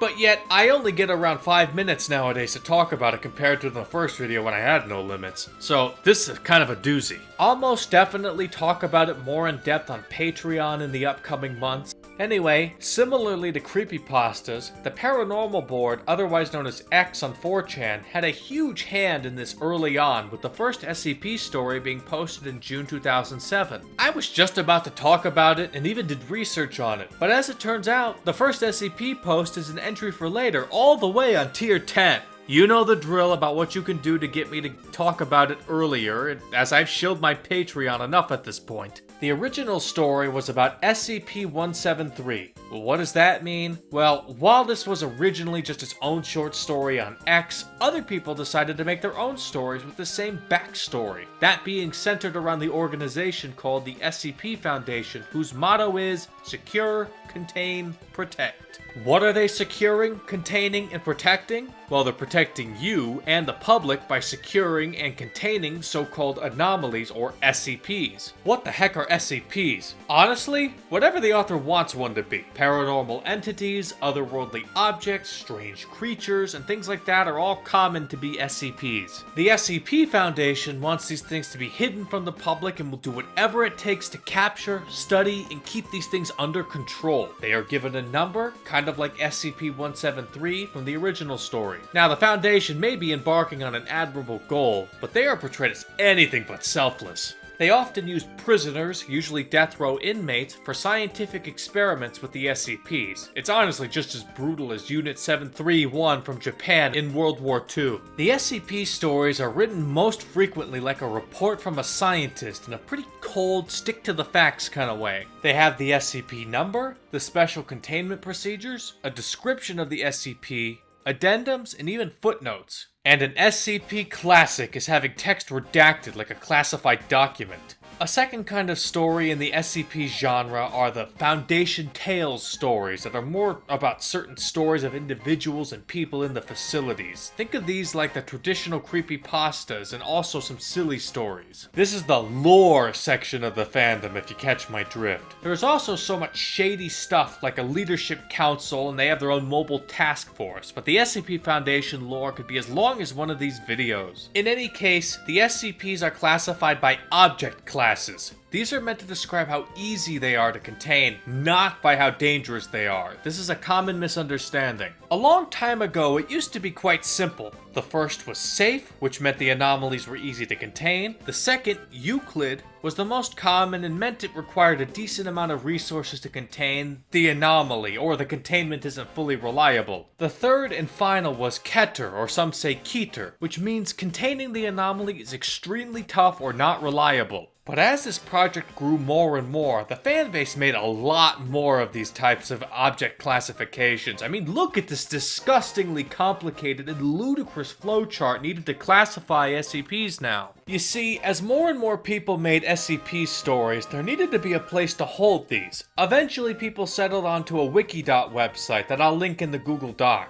This place is generally where SCP content is hosted, and early on, the quality of submissions was becoming notoriously bad. So they, like the creepypasta wikis, started implementing quality control standards and removed the bad ones called decommissioning. If you want to find those old stories, you can go to the SCP Classic Wiki.dot site that I'll link in the Google Doc. Now, over the years as the fandom grew, there became a bit of a fandom split over a very contentious issue, and a decent amount of people split off from the Wiki.dot website, and they called their spin-off RPC Authority. But I'll elaborate on why this happened in a later entry, since RPC Authority is an entry for later. Though this split came about all the way in 2018, well after SCP popularity skyrocketed, so it wasn't like the fanbase divided early on or anything, and even those who split away still enjoy the classic era stuff too. To demonstrate how popular SCP stories became, just look at how many things Wikipedia lists as having adapted SCP stories. On top of all of these, SCP story readings became a staple of online story readings, kind of like creepypasta story readings. I'll say their most memorable adaptations are from video games. SCP-087 from 2012, which is where you go down a flight of stairs and come across a face, which is pretty iconic. Oh, and this face is an entry for later, by the way. There's also SCP Containment Breach from 2012, that's also iconic, and you know, this is a game where you look at a very first SCP and have to try not to blink. There are also a couple really cool multiplayer ones, like SCP Secret Laboratory. Despite all this, SCP games are in a weird spot and are not really living up to this vast, sprawling universe's full potential, and if you want to watch a good video about the current state of SCP games, I would recommend this video by Shelter called Where Are All the SCP Games? And I'll play a clip of it. Imagine you want to make a game about a highly respected multiversal writing project that plays with extremely complicated ideas and any topic you could think of. Where do you even start? There's 8,000 anomalies. You have to know what game you're making, and to do that while incorporating enough things from the wiki to be interesting, it will take a lot of prep and even more work implementing everything. And look, there's so much more one could talk about with SCPs, and I could talk about it all day, so I'll link this hour-long video by Wendigoon going over the SCP Iceberg in the Google Doc. In summary, internet horror stories are a vast well of creativity. Creepypastas were one avenue of this, but those could be about anything. SCPs, on the other hand, are what can happen when the internet decides to take one horror setting and add as much lore and unique stories as possible, while still sticking to the framework of that one 4chan story back in 2007. Let's move on.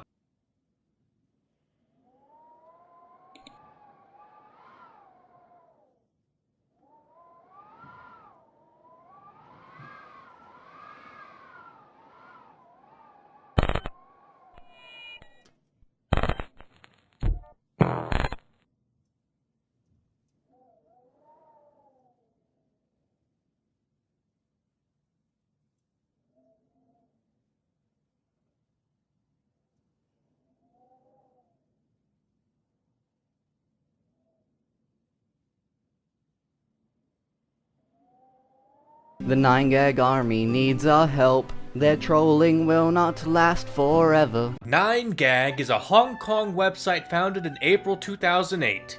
Did you know 9gag was from Hong Kong? No, neither did I until now. It was founded by a few people, one of which being Ray Chan, who is currently the CEO, but his brother, another one of the founders, is named Christian, or I'll just say Christian, which is a hilariously unfortunate name to have. But Christian, not this Christian, the other Christian, is gonna be an entry that I'm gonna talk about much later. Anyway, the name of the website 9gag actually comes from Cantonese. How did the name 9gag come about? 9gag in Cantonese sounds like 搞gag. Yeah, that means cracking a joke. And well, that fits what this site is about. It's basically a place to organize memes, like funny junk. And boy is this place notorious. It is notorious for its several accusations of its user base stealing and sometimes even profiting off of memes they stole, which led to stuff like Operation 9gag, where 4chan planned to raid 9gag over all this. Another similar situation was Operation Deep Throat, meant to coordinate 4chan, Reddit, Tumblr, and funny junk to raid 9gag over this. There's an image here from the time that I just want to read to you. Greetings, people of 9gag.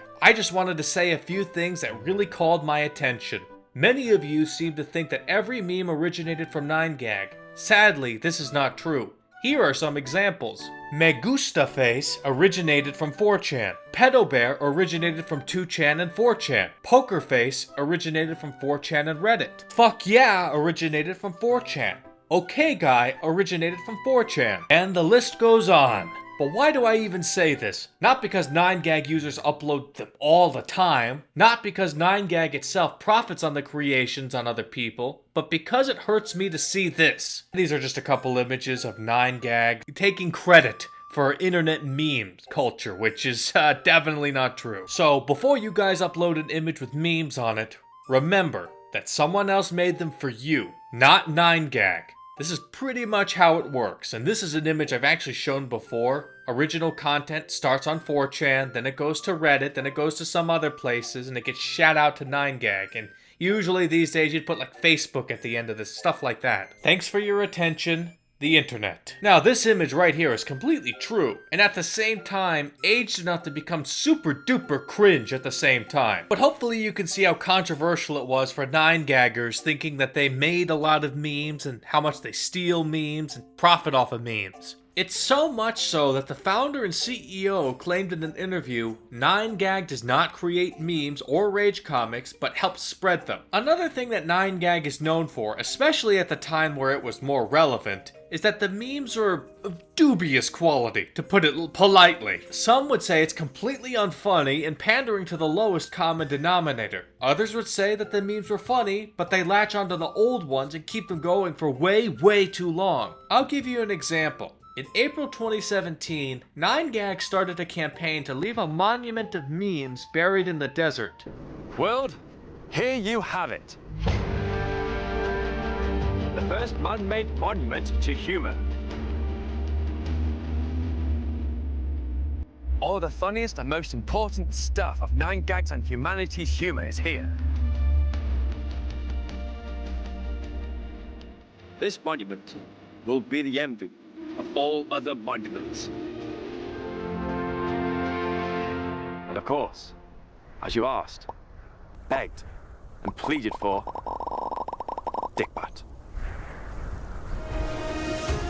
And as you can see, forget hundreds of years in the future, the memes on that rock were sometimes an entire decade outdated and not funny anymore. If there was anything to show how this quality of sticking to old dead memes way past their normal use was of this site, it would be this. I mean, just look at this like to dislike ratio, that should say it all. Now, there was a campaign called #SmashTheStone, and I'll link an internet historian's video about it if you're interested. Or if that's not to your liking, how about the 9gag Meme Museum, which was a temporary Hong Kong museum from July to September 2021, where you could look at dead memes and NFTs. Goodness me, I feel like I'm gonna puke. Here, I'll link a 9gag Twitter post with a tour if you want it. As negative as I've been to 9gag, I do have a confession to make. I actually did use this site before I found 4chan back in 2011 or 2012 or so. So I guess I was using 9gag in like maybe 2009, 2010 or so. Everybody gets their start somewhere, right? I think I even found 4chan because of 9gag, funny enough. One of my friends had 4chan pulled up on his laptop. I had no idea what the site was. I went to 4chan.com on my own computer, which is a classic blunder by the way, since the website is actually 4chan.org.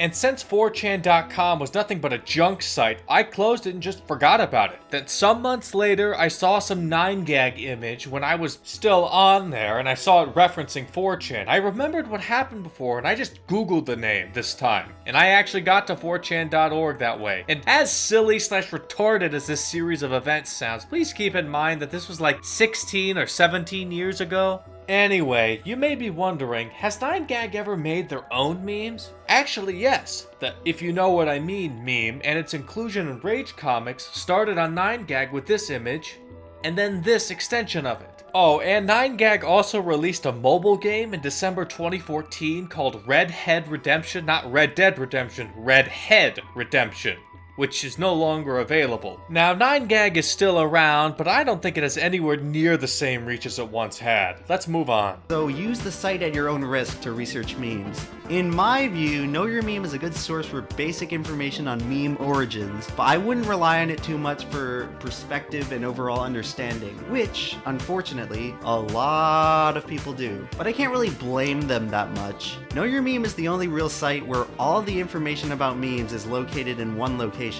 The site can be classified as a secondary source for meme information. They don't make the memes, they only write about them.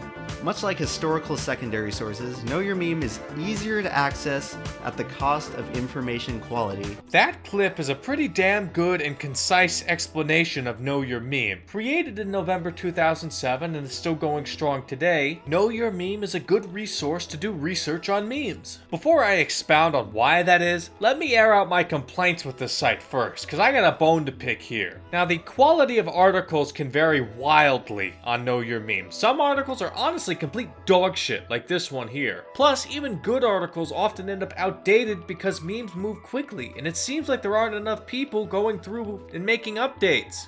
And another thing that annoys me, when they link sources, they don't make archives of them. Do you realize how often things get deleted? Do you have any idea how often I've had to go archive diving with even just this iceberg because of stuff like this? I'm not even close to the lower tiers, but yet I've had to use the Wayback machine and various other archives more than I care to admit because so much stuff gets deleted or moved. Wikipedia tends to link both the source and archive of the source, but KnowYourMeme doesn't. You have absolutely no idea how often the links used in KnowYourMeme articles don't work anymore. On top of all of this site is a resource hog. Seriously, it's notorious for this. Just look at how many people complain about it. Look at the specs of my PC. This is not some cheap laptop or some low-end rig. This is a pretty substantial gaming rig for casual use. And even with this, I have KnowYourMeme open for more than 15 minutes and Firefox goes apeshit and my computer starts having a hard time. Despite all of these issues though, KnowYourMeme is still a very valuable research tool. It usually links to a decent amount of sources, goes into enough history to be satisfactory, and often has a decent amount of examples of a meme. Do you remember my Wikipedia entry? I had said that it's often people's first and last place to do research, sadly. Some people do this for KnowYourMeme too. That's not how you should use it. Like Wikipedia, it's a good jumping off point. It gave you links, right? Go to them and see what they actually say. Try to find more related things to it. And heck, if you do more research, you may even find new trends in meme morphs that hasn't been cataloged. There is also a quality control mechanism where meme articles have to be confirmed by the admins, and bad entries can and will be rejected, or as the site calls, deadpooled. Also, remember the Doge entry from my first video? Remember the Kabosu NFT that was used to give money to many charities for dogs? Remember all that? This NFT sale was certified by KnowYourMeme before the auction began. Heck, in December 2019, KnowYourMeme gave Doge the #1 Meme of the Decade award, which the user base voted to the top 10 memes of the 2010s. Actually, a few other memes we've discussed in this series made it on this top 10 list. Harambe got number 9, Hide the Pain Herald got number 8, and Press F to Pay Respects got number 4. This site also has a YouTube channel that catalogs many of the memes from the site itself. I wouldn't exactly call it the most popular in terms of views these days, but sometimes their videos can be pretty popular, with some old memes being high up in views, and well, of course, #1 goes to GigaChad. But to be fair, it is answering a question that I'm sure some people have had, like whether GigaChad is a real person or fake. Though the YouTube channel is not their main focus, the website is. So how impactful is this website? Well, according to the official US government website for the Library of Congress in 2014, KnowYourMeme is worthy of being in the Web Archive program. So apparently the US government thinks it's important for internet culture. That by itself should be enough to show you how impactful this website is. And with that, I'm gonna conclude episode 1 of Tier 2 of the gigantic Internet Iceberg. Thank you so much for watching, and if you'd like to not have to wait for more content, I do have some videos up on Patreon right now. While there are exclusive videos to Patreon, you'll also get these exact videos right here 2 days early if you join my Patreon, so there's a lot of value there. And on top of all of that, you can even tell me what you want me to talk about in those videos. You got a lot of free reign, so you can have your honorable mentions done now instead of like a decade from now. And finally, if you liked the video, please make sure to like, comment, subscribe, and hit the bell icon to be alerted when the next video comes out. God bless, and have a great rest of your day.